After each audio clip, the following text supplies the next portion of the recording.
आज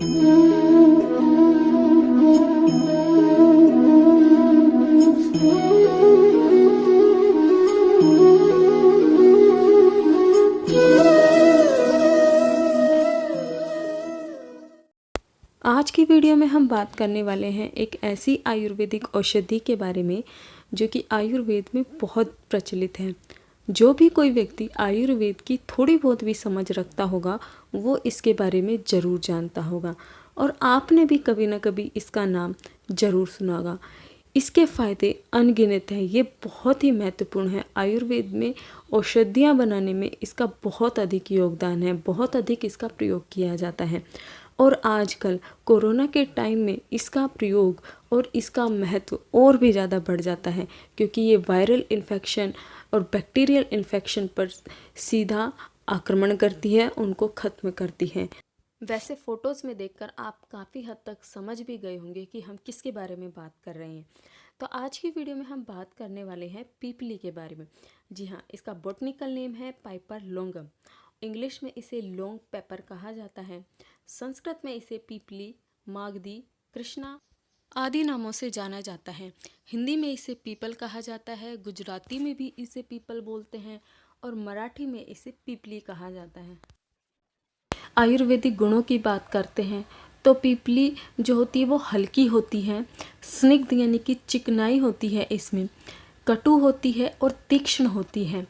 इसकी जो तासीर होती है जब ये कच्ची होती है यानी कि ये फ्रेश होती है तो ये शीतल होती है, लेकिन जब ये सूख जाती है, जब हम इस सूखी हुई पीपली को यूज़ करते हैं तो जो इसकी जो तासीर है वो गर्म होती है। इसी वजह से हरी पीपली यानी कि जब ये फ्रेश होती है जब, और जब ये सूख जाती है, इसके अलग अलग प्रयोग होते हैं, दोषों पर इसके अलग अलग प्रभाव होते हैं। जैसे जब ये फ्रेश होती है यानी कि ये हरे फॉर्म में होती है तो इसकी जो तासीर है वो शीतल होती है, और शीतल होने की वजह से ये पित्त को कम करती है, और पित्त को कम करती है तो कफ और वात को बढ़ाती है, क्योंकि ठंडी है तो वात और कफ को ये बढ़ाएगी। जब ये उष्ण मतलब शुष्क होती है यानी कि जब सूखी फॉर्म में होती है तो ये उष्ण होती है यानी कि गर्म होती है।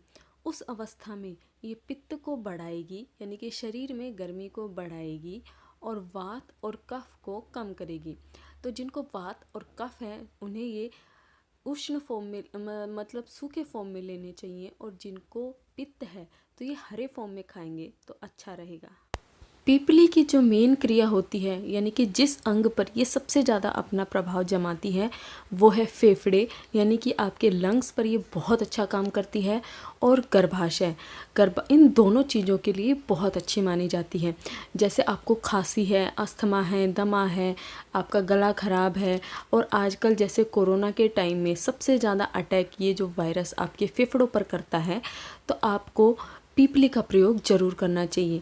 इससे पहले वाली वीडियो में मैंने एक काढ़ा बताया था, राजीव दीक्षित जी का बताया हुआ, उन्होंने उसमें भी पीपली का प्रयोग किया था, क्योंकि पीपली आपके फेफड़ों को बहुत हेल्दी बनाए रखती है। इसका मेन काम फेफड़ों से जुड़ी हुई बीमारी में रहता है। इसके साथ साथ ये बुखार में भी बहुत अच्छा काम करती है। चाहे आपको पुराना बुखार है उसको भी ये उतारने का काम करती है, इसीलिए राजीव दीक्षित जी ने इसमें पीपली का प्रयोग किया।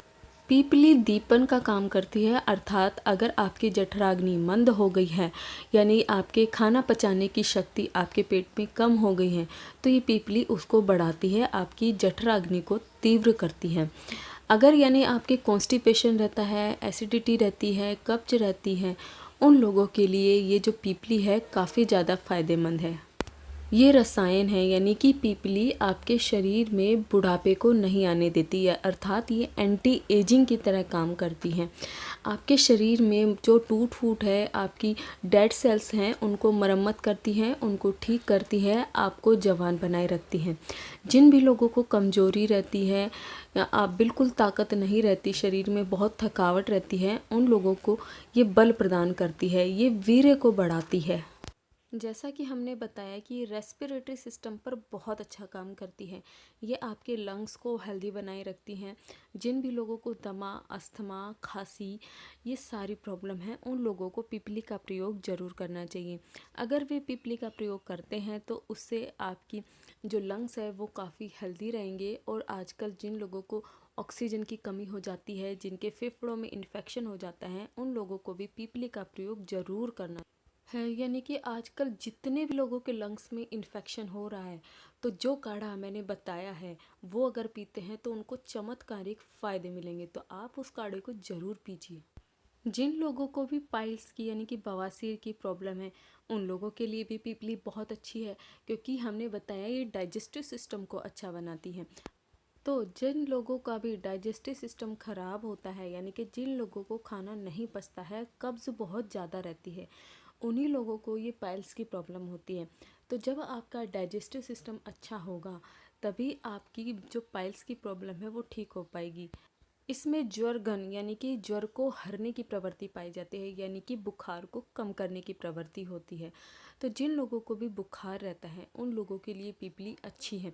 तो यानी आपको चाहे टाइफाइड है या चिकनगुनिया है, स्वाइन फ्लू है, या आजकल जो कोरोना है चल रहा है, ये बुखार है, तो ऐसे सभी टाइप के बुखारों में पीपली बहुत फ़ायदेमंद है, क्योंकि इसमें बुखार को कम करने की शक्ति पाई जाती है।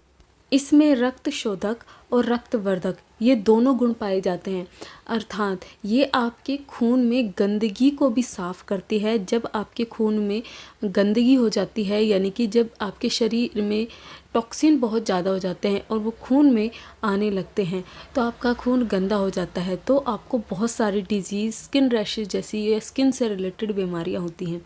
तो ऐसी अवस्था में पीपली बहुत अच्छा काम करती है।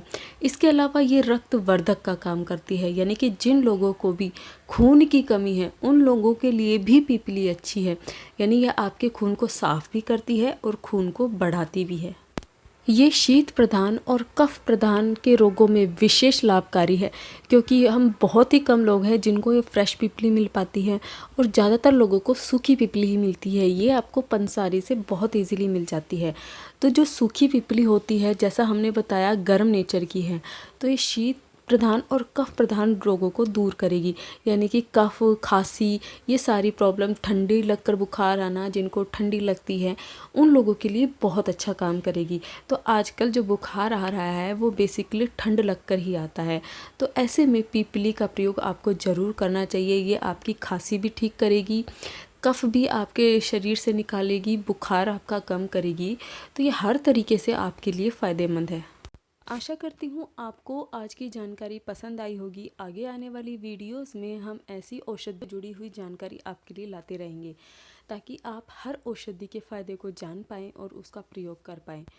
दोस्तों, अपने आयुर्वेद में बहुत बहुत ताकत है। इसका अनुभव मैंने खुद किया है इस कोरोना काल में। तो आप अपने आयुर्वेद से ज़रूर जुड़े रहें। इन नुस्खों से आप बड़ी से बड़ी बीमारियों को ठीक कर सकते हैं। अपने नेचर से जुड़े रहें, अपनी प्रकृति से जुड़े रहें। अगर आप अपनी संस्कृति को नहीं भूलोगे, तो आपकी कोई भी परेशानी आपको परेशान नहीं कर पाएगी। तो मिलते हैं अपनी अगली वीडियो में। तब तक के लिए नमस्कार, धन्यवाद।